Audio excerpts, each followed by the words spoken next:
Okay, so there's a lot to this problem, so I'll probably be rushing through it pretty quickly, but you can pause the video when the need arises. These are the formulas that you'll be using to help you calculate right-hand endpoints for 100 rectangles. Rules of summation, we'll be using this rule and this rule. So if you're getting the sum from I equals 1 to 10 of I, you'll have 10 times 11 divided by 2. And if you're doing it for I squared, you'll have 10 times 11 times 21 divided by 6. But here's the graph of 12x minus 3x squared, this red graph. If we say that the left-hand endpoint of the interval is 0 and the right-hand endpoint is 4, and we want 100 rectangles, then delta x is b minus a over n, or 0.04. So to get a formula for what each right-hand endpoint is, this is how you think of it. X of 1 is the left-hand endpoint plus 1 delta x. X of 2 is 0 plus 2 delta x's, and so on. So the ith right-hand endpoint is 0.04 times I.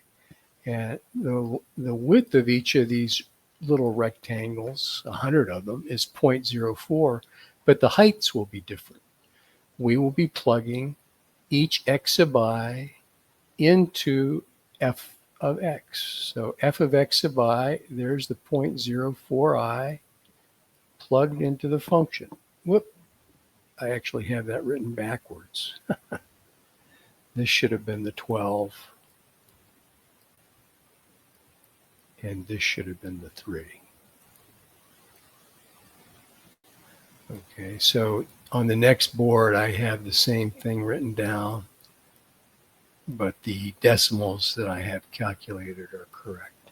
Okay, so we're plugging in x sub I into the function, and then the area of each rectangle is the width, 0.04, times the height, which this is right here, the height of each rectangle. A little messy because I copied wrong. So if we go to board 2, and again, this should have been a 12, and this should have been a 3.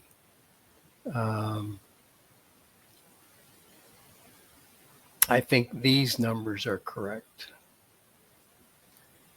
But we've got I and I squared, and that's the key.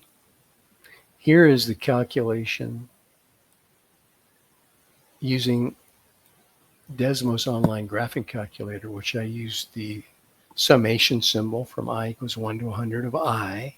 But if you're expected to do that manually, this is where you use the rules for summation notation. We move the constant out front, 0.0192, and then the formula for the sum of from I equals 1 to 100 of I is 100 times 101 divided by 2. So you can cancel this out. 50 times 101 times 0.0192. And over here, the sum from I equals 1 to I squared is that n times n plus 1 times 2n plus 1 all over 6.